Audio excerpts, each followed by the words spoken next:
Ma'am जैसे India में आप जानते हो कि एक ट्रेंड्स है कि 10th 12th के बाद आए या तो डॉक्टर बने या इंजीनियर बने। पेरेंट्स लोग मतलब यही पाथ डिसाइड करते हैं, बाकी डाइवर्सिटी ऑफ ड्रीम्स नहीं, मतलब बिल्कुल सही मानते हो बात आप? है। मैं ये बात मानते हूँ। मानते हो आप? तो आपने जो जर्नी जिया है, जीना है आईआईटी वाला जर्नी और यूपीएससी वाला जर्नी, तो ये जो दोनों ड्रीम्स थे ये आपने खुद डिसाइड किया था कि पेरेंट ने डिसाइड? इसमें मैं बिल्कुल सही बात है कि पेरेंट्स ने डिसाइड किया था। अच्छा। है ना, ये जब आईआईटी वाला था तो पेरेंट्स ने डिसाइड किया था, क्योंकि जब हम छोटे थे तब पेरेंट्स आईआईटी मतलब जैसे इंजीनियरिंग या मेडिकल सिर्फ इसलिए चूज करते थे क्योंकि उनको एक डिफाइंड पाथ लगता था कि ये फलाना एग्जाम है, बच्चा ये एग्जाम दे के पास करके अगर बीटेक कर लिया या एमबीबीएस कर लिया तो उसकी एक जीवन फिक्स है, उसको पर्टिकुलर नौकरी तो एक लेवल की मिली जाएगी। उस समय ऐसा मौका था नहीं कि जब जैसे आप कह रहे हैं ना कि डाइवर्सिटी ऑफ ड्रीम्स या एस्पिरेशंस नहीं थी। क्यों? क्योंकि उतने मौके ही नहीं थे। इंटरनेट धीरे धीरे पेनिट्रेट कर रहा था लोगों के पास। हम भी एक डेवलपिंग नेशन है, धीरे धीरे हमारे यहाँ ये जैसे आज के जमाने में क्या है, being an influencer is also a very remunerative thing. आप एडुकेटर बन सकते हैं, आप जैसे पॉडकास्ट कर रहे हैं, पॉडकास्ट बहुत अच्छा चीज है ना। लोगों के अपने एंटरप्रेन्योर्स लोग बन चुके हैं, है ना, लोग बहुत कुछ कर रहे हैं। लेकिन उस और आजकल हर चीज में वो जो काम कर रहे हैं, अगर वो बेहतर काम कर रहे हैं तो वो एक अच्छा कमा रहे हैं, उनकी समाज में भी बहुत इज्जत मिल रही है और लोग भी रिकॉग्नाइज कर रहे हैं। मतलब क्योंकि अब जो जनरेशन है, जो बड़े वो लोग, वो कौन लोग हैं, वो हम जैसे लोग हैं जो बड़े हैं। I am able to recognise कि अच्छा आप ये कर रहे हैं, तो बहुत रिस्पेक्ट से देखा जाता है ना। लेकिन पहले नहीं था, पहले लोगों को पता ही नहीं था, ना ही ऑप्शन थे, ना ही होता था। बहुत से 15-20 हजार में एक आदमी सक्सेसफुल होता था, तो सक्सेस रेट इतना कम था ना कि लोग पेरेंट्स डरते थे। तो अब लेकिन ऐसा नहीं है, अब थोड़ा समय चेंज हो गया है। बिल्कुल बढ़िया मैम। लेकिन मैम स्टिल में आज पेरेंट्स लोग नहीं समझ पाते हैं कि इन्फ्लुएंसर एक कैरियर हो सकता है। राइट। तो मैं कुछ तो कि उनके एक्सपीरियंसेस काफ़ी डिफरेंट है, बिल्कुल है ना, तो वो लोग समझ नहीं पाते। तो मैम पेरेंट्स के लिए आप क्या एडवाइस दो यहाँ से? देखिए, मुझे लगता है कि पेरेंट्स को मैं यही रिक्वेस्ट करना चाहूँगी कि थोड़ा सा आप अपना एक्सपोजर भी बढ़ाएं विद रिस्पेक्ट टू, जैसे जो मैं आज कहना चाहती हूँ, बहुत सारे पेरेंट्स हैं अपने जो एक पर्टिकुलर माध्यम में अटक गए। वो व्हाट्सएप से ही सिर्फ ज्ञान लेंगे, या होगा कि वो जो है अपने 4 सेम एज के लोग के साथ बैठ के ही बात करेंगे। मेरा ये सजेशन है कि थोड़ा सा टीवी इसलिए देखें, मैं ये नहीं कह रही कि टीवी की सारी बातें सही हैं या नहीं, गलत हैं। आप देखेंगे तो आज समाज कैसे बदला हुआ है, क्या चीज़ों को रिस्पेक्ट मिल रही है, वो समय के साथ चेंज होता है। इंडस वैली सिविलाइजेशन में थे तो शायद जो आदमी ईंटा बनाता था उसकी सबसे ज्यादा रिस्पेक्ट, इंजीनियर था एक टाइप। हाँ, वो एक बहुत बड़ा इंजीनियर था, है ना। जो शायद जो मॉडर्न टाइम्स में था तो जो सबसे अच्छा हाथी चलाता होगा वो सबसे ज्यादा रिस्पेक्ट पाता होगा। एक समय पे हर काम की इज्जत बदलती जाती है, हर काम, और नंबर ऑफ जो काम होते हैं, सोसाइटी जैसे डाइवर्सिफाई होती है, काम बढ़ते जाते हैं।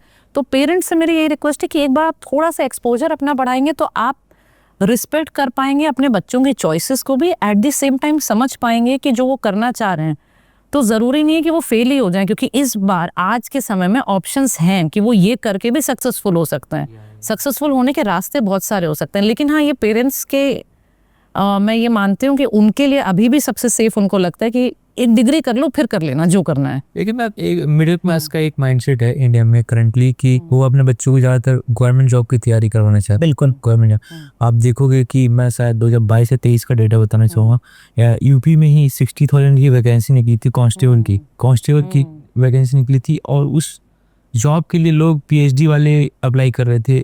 लेकिन देखा जाए तो कांस्टेबल का जो एलिजिबिलिटी क्राइटेरिया होता है वो 10th या 12th होता है। बिल्कुल सही बात। तो आपको क्या मतलब, क्यों मैं युवा गवर्नमेंट जॉब के लिए था?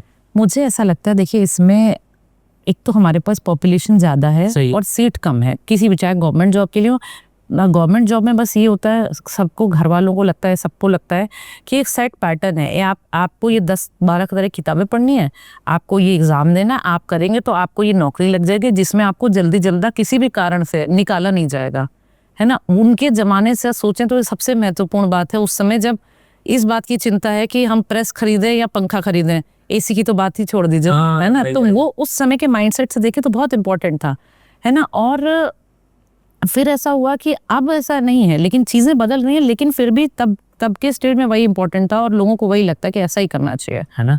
जैसे मेरा चैनल का नाम पापा सॉरी है, तो मैम इस पे मैं ये प्रमोट कर रहा हूँ कि dare to say no to one more attempt करके। एक टैग बिल्कुल सही बात। Dare to say not to move, मतलब आप लिमिटेड पीरियड के लिए आप यूपीएससी परस्यू करो, उसके बाद आप प्लान बी यूपीएससी। बिल्कुल सही बात है। तो मैम वही जैसे अल्टरनेटिव पे बात करता हूँ, तो मैं आप अपने एक्सपीरियंसेस से जो भी आपका है अभी तक का, तो आप कुछ अल्टरनेटिव बताना चाहो मैम इस पॉडकास्ट में? अगर मुझे ऑप्शन के लिए यूपीएससी एस्पिरेंट के सबसे महत्वपूर्ण अल्टरनेटिव तो मुझे लगता है कि आपसे लिंग्विस्टिकली रिलेटेड जो भी स्टेट्स हैं, ओके, स्टेट्स की एग्जाम जरूर दीजिए, है ना।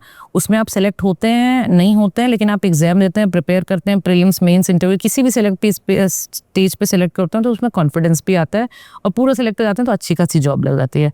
दूसरा जो एग्जाम्स होते हैं एसएससी के और बाकी जो गवर्नमेंट एग्जाम्स होते हैं, जो सेंट्रल गवर्नमेंट के एग्जाम्स होते हैं, वो ज़रूर देने चाहिए।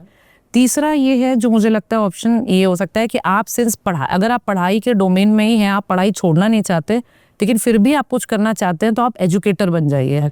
ये आप उसी डोमेन एजुकेटर हो गया, या वहाँ पे कॉपी करेक्शन के लिए भी होता है, पेपर एग्जाम्स का क्वेश्चन सेट करने के लिए भी होते हैं, करंट अफेयर्स के बनाने वाले भी लोग होते हैं। तो ये सारे लोग में से आप भी वो बन सकते हैं, आपकी पढ़ाई भी साथ में रहेगी और फिर आप कनेक्टेड भी रहेंगे।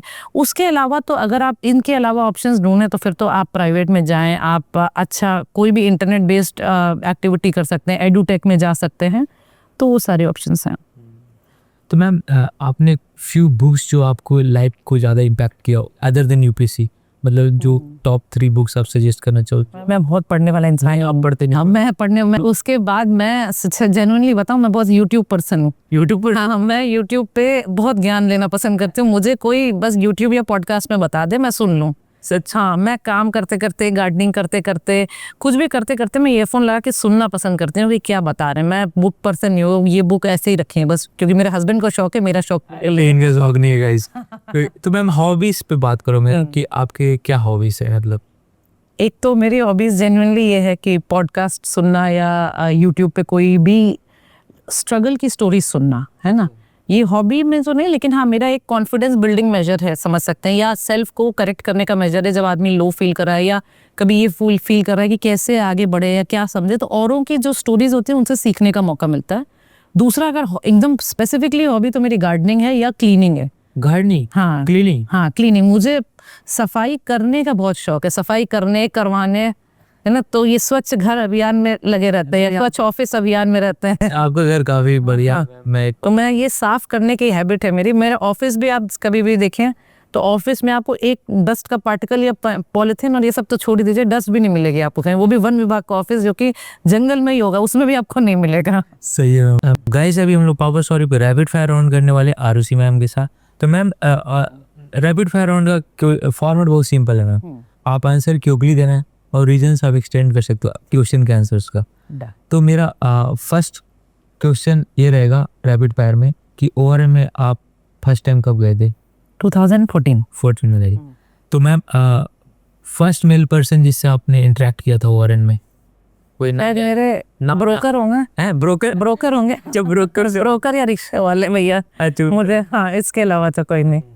तो मैं फीमेल इंटरेक्शन क्लास में जैसे किसी से किया हो फर्स्ट टाइम? क्लास में भी किया होगा तो पता नहीं, मतलब याद नहीं। हाँ, exactly. It's okay ma'am. Ma'am UPSC के दौरान आपके बेस्ट फ्रेंड थे? हाँ, मेरे बेस्ट फ्रेंड थे। नाम लेना चाहोगे?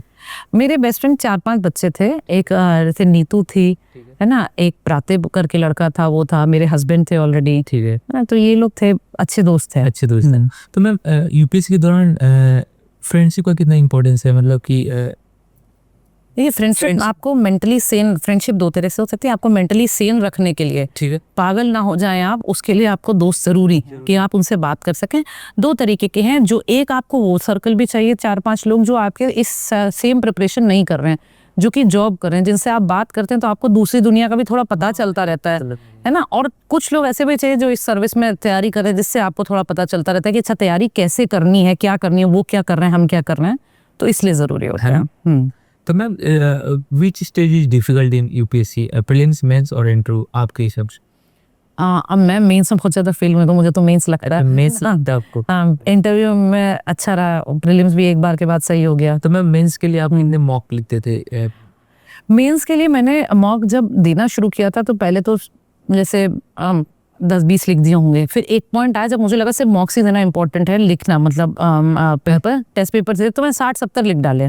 वो भी मैटर नहीं करता, मैटर ये करता है कि आप हर सब्जेक्ट के 4-5 पेपर लिख दीजिए और उसमें आप लेकिन उसको लिखिए, आप टॉपर्स की कॉपीज को जरा एनालाइज कर लीजिए वो कैसे आंसर लिखता है, तो उससे आप बेहतर कर पाएंगे। नहीं तो क्या होता है, हम अपने हिसाब से लिखते हैं, सोचते हैं हमको नंबर नहीं दिया, मतलब यही आदमी बेकार होगा, हमें नंबर कैसे नहीं दिया, है ना। सही तो लिखा, सब कुछ तो सही लिखा, आप ये तो देखो बगल वाला कैसे लिखता है, तो दैट इज इम्पोर्टेंट।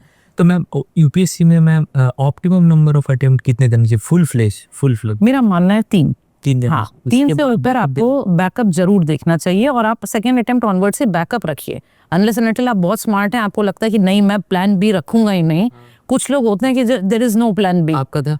अरे ऑब्वियसली मैंने आपको पता नहीं सारे एग्जाम दिए दुनिया के, और उसके बाद मेरा ये था कि मैं यूपीएससी की टीचर बन जाऊंगी, है ना, क्योंकि मैं किसी कोचिंग में पढ़ा लूंगी, मुझे मतलब अब कुछ चेक करना है। और मैंने पढ़ाया भी था, किसी एक में पढ़ाया था, 2-4-5 क्लासेस ली भी हैं। हाँ। तो मैम जैसे ऑप्शनल चूज करना पड़ता है यूपीएससी में, तो ऑप्शनल चूज करते समय आप कौन कौन से क्राइटेरिया? देखिए, एक तो अगर आपके कॉलेज का जो बैकग्राउंड है अगर उससे मैच करता है तब तो आप बिल्कुल वही ले लीजिए, है ना, जो आपने ग्रेजुएशन करा है। नहीं हो तो आप दूसरा देखिए कि आपको क्या किसी चीज़ में इंटरेस्ट है ना। आप उसको कैसे देखेंगे, आप रिलेटेड सारे सब्जेक्ट्स का थोड़ा थोड़ा जो 4-5 साल के पास्ट ईयर पेपर देखिए और उनके कुछ रिलेटेड वीडियोस यूट्यूब पे पढ़े, सबके देख लीजिए, है ना, उनके सिलेक्टेड कैंडिडेट। और तीसरा, अगर कुछ नहीं समझ में आए तो जो जैसे सोशियोलॉजी हो गया, साइकोलॉजी हो गया, एंथ्रोपोलॉजी हो गया, PSIR हो गया, इनके सिलेबस बहुत छोटे छोटे हैं। अच्छा, इनको पढ़ लो, एकदम फील्ड में मत आ जाओ कि हम तो साइंस बैकग्राउंड से हम तो मैथ्स सी लेंगे, करते करते 10 महीना बीत गया प्रिपरेशन। तो आपने ये सारे क्राइटेरिया कंसीडर किया था जब आप किया था? हाँ, क्योंकि मेरा मेटलर्जिकल इंजीनियरिंग था, उससे कुछ होता नहीं था, तो फिर मैंने सोशियोलॉजी इसीलिए लिया। अच्छा, एस्पिरेंट को ओवरएंड में रहने का बेनिफिट है? अब नहीं है, अब वो अपने घर पे रह के कर सकते हैं, क्योंकि 2015 ऑनवर्ड्स जो डिजिटल रेवोल्यूशन आया और जो कोविड के बाद आया है उसके कंपैरिजन में ऐसा है कि आप घर बैठ के तैयारी कर सकते हो। मेरे ब्रदर ने भी 1 साल वो रहा था दिल्ली में, and then he shifted back home और घर से ही पढ़ाई करी। निकालो। तो ma'am how to overcome stress and anxiety during UKC preparation, मतलब कुछ आप टिप्स देना चाहो? क्या कर दे? Stress and anxiety are a part of it, वो कहीं नहीं जानी, है ना, नहीं जानी। आप उसको कम कैसे कर सकते हैं? 2-3 तरीका हो सकता है। एक तो पहला, एक रूटीन बना के रखिए, है ना, कि मुझे इस समय पढ़ना है, इस समय ब्रेक लेना। दिन में भी आप शेड्यूल में ब्रेक रखिए अपना कि कब आपने ब्रेक लिया, क्योंकि दिमाग आपका आप अपने आप ब्रेक ले लेता है। दिमाग, अगर आप खुद दिमाग को ब्रेक नहीं देंगे तो दिमाग ब्रेक ले लेगा और वो लंबा ले लेता है। तो आप दिमाग को दिन में भी ब्रेक दो, वीक में भी शेड्यूल्ड ब्रेक दो, ठीक है। अपना टाइम टेबल बना के रखो, एक रूटीन बना के रखो। एक बहुत महत्वपूर्ण चीज, कभी आदमी अपने मन से उठता है, कभी आदमी अपने शरीर से उठता है ना। हाँ। तो जिस दिन आपका दिमाग एकदम नहीं चल रहा ना, थोड़ा दिन में 10-15 मिनट या आधा घंटा ही सही एक्सरसाइज करने की हैबिट डालनी चाहिए। मैं ये नहीं कह रही कि आप एक्सरसाइज करो तो पूरा दिन बॉडी बनाते रहो, जिम में पड़े रहो, ऐसा भी नहीं कि वे प्रोटीन ले रहे हैं बॉडी बनाने हैं। लड़कियां हैं तो एकदम फिट होकर हीरोइन बन के घूमे, कोई जरूरत नहीं है सब चीजें, पूरा बुढ़ापा जीवन भर पड़ा है ये करने के लिए, है ना। लेकिन जो है आप 15-20 मिनट एक्सरसाइज करो। जिस दिन आपका ये नहीं काम करेगा ना कि मन से नहीं करेगा पढ़ना, आप एक्सरसाइज का रूटीन के बाद आपको डोपामाइन रिलीज हो जाएगा, बढ़िया हार्मोन खुश होगा एकदम, और फिर उसके बाद आप पढ़ाई कर लेगा। जिस दिन ये नहीं करता उस दिन मतलब फिजिकली आप कभी कभी बीमार होते हैं तो आपकी पढ़ाई और शेड्यूल आपको मदद करता है। तो स्ट्रेस और एंजाइटी उसका पार्ट है, लेकिन आप ये छोटे छोटे काम, और एक लास्ट इंपॉर्टेंट काम, 10 मिनट रोज अकेले शांति में बैठना सीखें। कोई भी सेल्फ टॉक भी नहीं, आप बस अकेले बैठ जाइए, है ना, आंख बंद करके बैठ जाइए, जिससे आपके सारे सेंसेस अवेयर रहें। आप बस शांति से बैठ जाओ, आप क्या सही कर रहे हो, क्या गलत कर रहे हो, क्या कर सकते हो, क्या नहीं करना चाहिए, किससे बात करनी चाहिए, किससे नहीं करनी चाहिए, कहाँ पढ़ना चाहिए, कहाँ नहीं पढ़ना चाहिए। जो आपकी गलतियां है ना, वो आप सेल्फ एनालाइज कर लेते हो। इंसान जब ग्रेजुएशन के बाद वहाँ पहुँचता है बहुत समझदार होता है। तो लेकिन हम अकेले बैठने से इतना डरते हैं कि हम वो करते ही नहीं। तो मैं बिफोर स्टार्टिंग यूपीएससी प्रिपरेशन, क्योंकि आजकल जानते हो कि बहुत ज़्यादा क्रेज बढ़ गया है पीएससी को लेके, पर तो मैम एक एस्पिरेंट को क्या सवाल करना चाहिए खुद से? वो टॉप 3 क्वेश्चन क्या होने चाहिए उसके, जो उसको खुद से पूछना चाहिए कि मुझे ये तैयारी को परस्यू करना चाहिए कि नहीं करना चाहिए? कि मतलब कुछ पेरेंट्स के मतलब ऐसे 3 सवाल क्या होंगे? एक तो पहला कि तुम्हारा मन कर रहा है कि नहीं, है ना, मन कर रहा है, क्यों कर रहा है ना, ठीक है, मतलब वाई, है ना, why should be very important. क्योंकि अगर वो सिर्फ यही रहा ना कि मेरे पेरेंट्स की वजह से मैं तो जा रहा हूँ, या मेरा दोस्त जा रहा था तो मैं जा रहा हूँ, तो वो बहुत जल्दी टूट जाएगा। हाँ, क्योंकि इतनी जल्दी सिलेक्शन होता नहीं। अब सिलेक्शन हो जाए जल्दी तो भाई मतलब फिर तो कोई बात ही नहीं है ना। एक ये रीजन है। दूसरा, आप फाइनेंशियली सस्टेन कर पाएंगे कि नहीं, बहुत जरूरी होता है कि आप पैसा कैसे भरोगे? क्या आपके पेरेंट्स कर रहे हैं, अच्छा है ना? क्या आप अपनी पिछली जॉब से कर रहे हैं, या आप मैनेज करेंगे तो आप यहाँ पे रह के करेंगे, घर में रह के करेंगे, कैसे करेंगे? ये सबसे ज़्यादा इंपॉर्टेंट है। ये 2 सवाल मुझे लगता है मोस्ट इंपॉर्टेंट रहते हैं कि अगर आप प्रिपेयर करने जा रहे हैं तो करें। तीसरा जो है कि आप पहले अपनी रिसर्च कर लीजिए पूरा सेलेक्टेड कैंडिडेट के पढ़ाई के रूटीन्स की, मतलब कम से कम 1 महीना दीजिए रिसर्च के लिए। रोज कम से कम 4-5 वीडियोस देखिए, उसके नोट्स बनाइए, समझिए कि एग्जाम क्या है। उसके बाद अपने से सवाल करिए कि कहाँ पढ़ोगे, किस कोचिंग में पढ़ोगे, घर पे रहोगे, किस जगह पढ़ोगे, कौन सा सब्जेक्ट पढ़ोगे, क्या लोगे। जब ये सवाल क्लियर हो जाए ना 1 महीने 1.5 महीने में, तब आगे बढ़ना चाहिए। तब जाकर राइट। वेब सीरीज पे बात करते हैं मैम, जैसे आपने शायद एस्पिरेंट्स देखी है, हाँ, 12th फेल भी देखी है, 12th फेल भी देखिए। दोनों देख रहे हैं। अब मुझे सेलेक्ट हुए जमाना हो गया ना, तो मैंने बहुत टीवी देख लिया। हाँ, तो मैम ये जो वेब सीरीज है मैम, तो ये मतलब कि ये मतलब जैसे 12th फेल है, वो मतलब हार्डवर्क को ग्लैमराइज किया कम है उसमें, कि अगर आप हार्डवर्क करोगे तो यूपीएससी में सिलेक्शन होगा। तो यूपीएससी में सिलेक्शन के लिए हार्डवर्क इज सफिशिएंट और लक का भी रोल है इसमें? नहीं, लक का तो बहुत ज़्यादा रोल है। ऐसी बात नहीं कि अगर आपका लक नहीं काम कर रहा है तो मैं ये नहीं कहती कि आप लक आपका बदल जाएगा 1000 अंगूठियाँ पहन के, यज्ञ करके, या जो है कोई चीज़ें मोटिवेशनल टॉक सुन के, या किसी चीज़ से लक वक बदलता है नहीं है, लक है कि नहीं है ये तो नहीं श्योर हो सकते, लेकिन कुछ ना कुछ चांसेस जिसको आप लक कह सकते हैं वो तो होता ही है कि आप बहुत मेहनत कर लें फिर भी आपका नहीं हुआ। तो हार्ड वर्क इंपॉर्टेंट है, साथ में जो हमेशा लोग कहते हैं कि स्मार्ट वर्क करो। कुछ लोग स्मार्ट वर्क में गलती ये करते हैं, हम तो 4 ही घंटे पढ़ेंगे, यही मेरा स्मार्ट वर्क है। नहीं भाई, स्मार्ट वर्क के साथ हार्ड वर्क करना पड़ेगा आपको। जो हार्ड वर्क कर रहे हो ना उसको स्मार्टली करना पड़ेगा। तो हार्ड वर्क से आपके लकी होने के चांसेस बढ़ जाते हैं बस। हाँ, आपने कहा ही कि अब हम एंडिंग पे आ चुके हैं, तो मुझे कुछ सवाल है, मैं आपसे पूछती हूँ। Yes ma'am. क्योंकि आपने अभी ये बताया कि आपके चैनल का नाम पापा sorry saying no to one more attempt है, क्या ये? तो आपने कब सोचा कि पापा सॉरी मुझे अब ये वाले डोमेन के काम नहीं करने, I will start a podcast of my own, या मैं कुछ ऐसा डिफरेंट करना चाहता हूँ जहाँ पे चैलेंजेस होंगे लेकिन मैं ये करके दिखाऊंगा? या मैम, ये मैम मेरा फर्स्ट टाइम 22 का नहीं निकला, तो उसमें जब नहीं निकला तो जब 23 पास आ रहा था, 23 का प्रीलिम्स पास आ रहा था, तो फेब मंथ का महीना था, उस टाइम 1 वीक के लिए मैं बीमार हो गया था। अच्छा।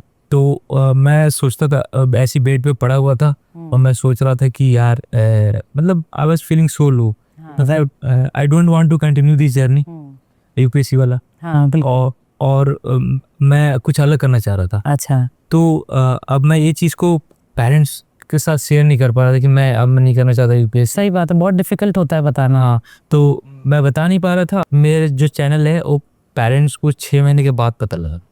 अच्छा, बहुत ही अच्छा। और मैंने भी नहीं बताया, किसी और ने बताया। यूपीएससी जैसे आप बताते हो ना कि यूपीएससी का अंडर वर्ल्ड है, आप घुस तो सकते बट निकलने का कोई रास्ता नहीं। तो मेरे को लगता है कि मेरे जैसे बहुत सारे एस्पिरेंट हैं, बिल्कुल बहुत सारे एस्पिरेंट हैं जो जिनको पता रहता है कि 1 अटेम्प्ट या 2 अटेम्प्ट देने के बाद कि भाई मेरे से ये नहीं होने वाला। सही बात है। बट वो पेरेंट्स के साथ शेयर नहीं कर पा रहे। बिल्कुल सही बात है। और मैं वो चाहता हूँ कि वो जो भी एस्पिरेंट क्यूट करना चाहता है यूपीएससी जर्नी, वो मेरे प्लेटफॉर्म पे आए और उन प्लेटफॉर्म पे आके बोले कि पेरेंट्स को एड्रेस करे। हाँ बिल्कुल सही बात है। मेरे से नहीं होगा और वैसे करके, तो मैं ये प्लेटफॉर्म अल्टरनेटिव कैरियर वाला ये बहुत जरूरी है बनाना चाह रहा हूं। आपने जैसे आपके अंदर एक समय आया होगा जब आपको लगा कि आप नहीं कर सकते, तो कहाँ से ये हिम्मत आई? कैसे पापा को कैसे बोला था आपने? मतलब भैया पापा मम्मी को सॉरी? मैंने तो बताया ही नहीं मैम। अच्छा। तो मेरा क्या है, तो जब आपके पेरेंट्स को पता चला आपके चैनल के बारे में, तब उन्होंने क्या पूछा, आपने कैसे बात करी? तो मैम उन्होंने बताया कि ये क्या कर रहा है भाई, तेरे को मैं आईएएस बनाना चाह रहा था, आईपीएस बनाना चाह रहा था, ये तू क्या कर रहा है, यूट्यूब से कितना ही कमा लेगा, ये है वैसा वैसा करके। बिल्कुल सही बात। मतलब वो एज ए कैरियर ऑप्शन नहीं देख रहे थे। हाँ। लेकिन मैम वैसा था कि मेरा क्या है कि मैं लिंक्डइन पे, मेरा वो है एक प्लेटफॉर्म है लिंक्डइन, प्रोफेशनल वालों का। हाँ है ना। तो वहाँ पे मैं 2020 से वैसे ही कनेक्शन बनाता था मैं। अच्छा। डिफरेंट प्रोफेशनल के कनेक्ट, नहीं फ्रेंड रिक्वेस्ट भेजते हैं फेसबुक पे। हाँ। तो वैसे मैं कनेक्शन बनाते गया, हर फील्ड से जुड़ता गया। अच्छा। 2020 से तो वैसे ही शाम को खोल लेता था उसको और 10 प्रोफाइल को भेज दिया। तो वहाँ से मतलब डिफरेंट कैरियर्स ऑप्शंस के बारे में पता लगा। बिल्कुल सही बात है। लिंक्डइन पे काफी प्रोफेशनल लोग हैं ना वहाँ पे। तो आप ये बताना चाहेंगे लोगों को कि अगर उनको नए करियर ऑप्शंस तलाशने हैं, क्योंकि आजकल और डाइवर्सिटी बहुत ज्यादा, आप कुछ भी करके अच्छा कर सकते हैं। yes. तो उसके लिए एक माध्यम लिंक्डइन भी हो सकता है जहाँ पे उस लोग लोग ध्यान से से- मेरा माइंड जो ब्लॉक हुआ था ना बिल्कुल। इसी के दौरान, बिल्कुल तो सही, वो मेरा खुल गया बिल्कुल सही बात। और मतलब स्टार्टअप उस अंडरवर्ल्ड से आप निकले किसी हाँ मतलब धीरे-धीरे लिंक्डइन नहीं निकाला मुझे, जी। ऐसा लगा। और फिर फाइनली मुझे स्ट्रेंजर लोगों के साथ इंटरेक्ट करना अच्छा लगता है। ये मेरा कॉलेज टाइम से हॉबी रहा था अच्छा। कि स्ट्रेंजर लोग से जाके इंटरेक्ट करूं और मतलब मज़ा आता मुझे बात करने में। तो मैं बोला ठीक है यार, पॉडकास्ट उस टाइम 23 में क्या था कि पॉडकास्ट का पीक पे आ रहा था इंडिया, हाँ बिल्कुल सही पीक पे आ बात। रहा। तो उस टाइम मैंने सोचा था कि ये ऐसे मेरी ये तो बात आप है। कहाँ से बिलोंग करते हैं? मैं मेरा होम टाउन बिहार का हुआ, अच्छा लेकिन मैं बिहार में रहा नहीं, मेरे फादर फौज में, अच्छा। तो मैं डिफरेंट स्टेट्स ट्रैवल किया हूँ। तब तो पापा अगर फौज में है तब तो आपको पापा को सॉरी बोलने में बहुत कठिन हुआ होगा, बहुत डर हुआ होगा। दिक्कत ये कि मैं बहुत साल से लगभग 7-8 साल से पेरेंट्स से दूर रहा था, इंडिपेंडेंट रह रहा हूँ, अच्छा। तो इससे डिस्कनेक्ट भी हो रखा है और पापा से तो बहुत ज़्यादा ही डिस्कनेक्ट है फौज की वजह से। तो स्ट्रिक्ट भी हैं वो, ज्यादा स्ट्रिक्ट। तो वैसे करके मतलब स्टार्ट हुआ मैं पापा सॉरी। आपसे मेरी बात हुई, मुझे ये रियलाइज होता है आपकी भी स्टोरी समझ के, है ना, और बहुत सारे एस्पिरेंट्स की मैंने सुनी है कि ये एक ऐसी दुनिया है ना जहाँ पे आप फंस जाते हो। समय पे निकलना बहुत जरूरी है इसमें तो समय पे आप निकल जाइए। और अगर आप प्रिपेयर कर रहे हैं, आप बेशक प्रिपेयर करते रहिए, लेकिन अपने करियर ऑप्शंस और ढूंढ लीजिए, क्योंकि और आज के ज़माने में बहुत ऑप्शंस हैं। तो मेरा तो आपके लिए आपकी स्टोरी सुन के भी मुझे हज़ारों उन बच्चों से जैसा कनेक्टेड फील हो रहा है जिनसे मैं लगातार इंस्टाग्राम से कनेक्ट फील करती हूँ, क्योंकि वो डीएम्स करते हैं, मुझे मैसेज भेजते हैं, कि उनसे पता चलता है कि ये सच बात है कि आदमी निकलना चाह रहा है, उसको रास्ता नहीं मिलता। आपने एक अपना रास्ता चुना, आपको पता चला कि कौन रास्ते हो सकते हैं। मेरा तो यही आपसे मतलब जो है यही विशेष रहेंगे कि आपका ये जो चैनल है वो रोज़ बढ़ता जाए, क्योंकि पॉडकास्ट एक ऐसा आइडिया है जो मैं मानती हूँ कि एक बहुत सारी स्टोरीज़ को लेके आता है।